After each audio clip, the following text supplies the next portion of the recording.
सतनाम जिनको प्राप्त है, कम से कम 1000, 500, 2000 मंत्र तो डेली करते हो, चाहे कितने भी जी हैं।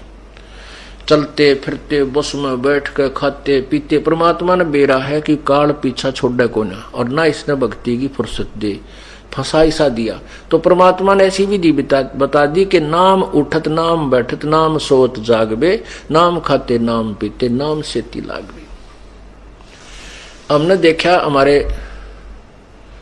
खेतों में जो हल जोड़ा करते थे हाली, कुछ तो हमारे मतलब हम उम्र थे, कुछ बड़े थे, तो तकरीबन हमने देखे वो क्या क्या करते, हल जोत रहे हैं और रागनी गा रहे हैं उसका पीछे पीछे, कोई फिल्मी गाना गाता गाता अपना काम करा। परमात्मा के अब हम वही परिश्रम करते करते कहता आरती कर ले, रमैणी कर ले, और बातें मंत्र श्रवण करे राम नाम का, ना परमात्मा की महिमा के शब्द गान लग जा, तो वो उसके द्वारा बीजा हुआ अन्न भी परमात्मा के मंत्रित हो जाता है उस वाणी से, और फिर वो उस अन्न को कोई खावेगा उसका भी उदाहरण लग जाएगा। इब गावा रागनिर पीवा बीड़ी, और फिर बीज बोए रत राग, उसका क्या असर होगा फिर उस बीज से, सारे नशेड़ी हो गए उसी तरीके से। तो ऐसे ही हमने इस समाज को बदलना है, इस प्रोसीजर को चेंज करना है।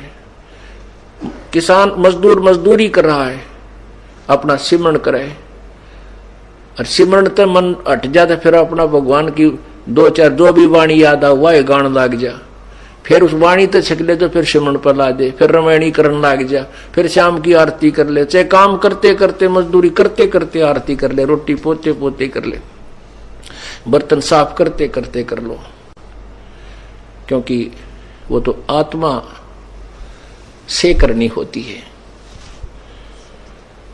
तो ऐसे जो कमाई कर ली और फिर मार्ग से भ्रष्ट हो गया, तो वो क्या होगा? अब ब्रह्म जैसे श्वास के सिमरण की कितनी कमाई, फिर एक ओम नाम के मंत्र की कितनी कमाई हो जाएगी जो सतनाम के अंदर है। तो उस ओम नाम की कमाई जो जिसकी अत्यधिक है और रह गया यहीं काल के जाल में, तो काल उनको सिलेक्ट कर लेता है। उनको इसने एक ब्रह्मांड में नकली कंस्ट्रक्शन करवा रखी है, नकली सतलोक, नकली अलखलोक, नकली अगम और नकली अनामी लोक उनमें रखता है। ये बोली बूझ वानो समझाओ आगे सतलोक, और फिर उन्हीं में से सिलेक्ट करके ब्रह्मा विष्णु महेश की पदवी पर रख लेता है।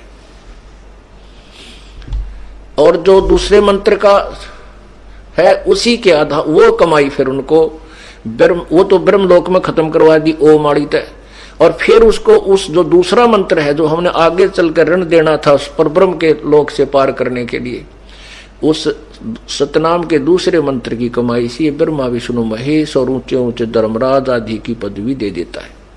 कमाई इन की वह जो कबीर परमात्मा की शरण में किसी समय की हुई होती है, वही फिर कोई ऋषि बन जाता है, कोई देवता बन जाता है, वो होती तो उनकी पिछली कमाई है भक्ति की, लेकिन उस समय जो वो डरेड होते हैं उससे केवल सिद्धियां आ जाती हैं। जो तप करते हैं और किसी मंत्र का जाप करके वो सिद्धियां प्राप्त करते हैं, मोक्ष की कमाई नहीं होती उनकी। तो इस प्रकार ये काल का भयंकर जाल है। तो कहने का भाव ये है कि आप ये नहीं कि नाम ले लिया, सार नाम ले लिया और पार हो गए, नहीं। अब तो आप भगत बने हो, अंतिम श्वास तक प्रभु के चरणों में गिरे रहना पड़ेगा, पड़ा रहना होगा। कहते हैं पाकी खेती देख कर गर्भियो मत किसाने, अब हु झोले बहुत हैं घर आले तब जाने। कहते हैं फसल पक रही है जैसे वर्तमान में, और कहते किसान को कहता अब अभिमान मत करना, अब इतना बेरा कितनी गर्द फड़ शेष रहती हैं, कोई ओले पड़ जा, आंधी आ जा, वर्षा घनी हो जा। कहते तेरे घर आले जब अपनी मानिए अभी तेरी नहीं है। ऐसे ही कहते तूने सोचा मैंने सार नाम मिल गया, मैं भक्ति कर रहा हूं, कहते अभिमान मत कर लेना, अभी तक काल के बहुत ज्यादा जोके शेष हैं, सतलोक पहुंच ले जब पीछा छूटा मानिए। ये तब तक मालिक के चरणों में पड़ा गिरा ही रहना। द्वार धनी के पड़ा रहे, धक्के धनी के खावे, 100 काल जकजोल ही पर द्वार छोड़ ना जावे। राम नाम रटते रहो, राम नाम रटते रहो, जब तक घट में प्राणी, कब हो तो दीन दयाल के भनक पड़ेगी कान। के अंतिम श्वास तक नाम जपता रहे और कदे तो दीन दयाल के भनक पड़ेगी कान। और जब वो प्रसन्न होगा 1 सेकंड में आपको सतलोक बैठा देगा। 1 सेकंड के अंदर ऊपर पाओगे तुम, काल में पता भी ना चले कौन से रास्ते गया। ये उनके लिए व्यवस्था होगी जो अंतिम श्वास तक परमेश्वर की शरण में इस दास के माध्यम से लगे रहेंगे। गीता जी अध्याय नंबर 8 के श्लोक 13 में स्पष्ट किया है कि ओम इति एक अक्षरम, ओम इति एक अक्षरम, माम व्यवहारन ब्रह्म अनुसमरण। माम ब्रह्म, मुझ ब्रह्म का तो ये एक ओम मंत्र है, केवल ये एक ओम अक्षर है। उच्चारण करके सुमरण करने का यह पर्याति तजन देहम सयाति परमाम गतिम, जो अंतिम सांस तक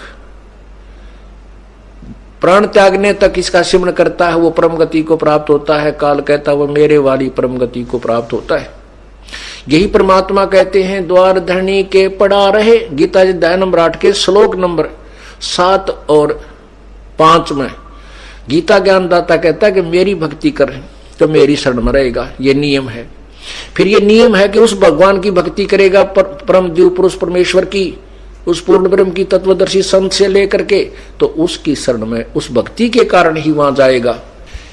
उस भक्ति बल से वहां जाएगा, यानी उस परमात्मा उस कमाई के कारण ही तो सतलोक उसके पास जाएगा।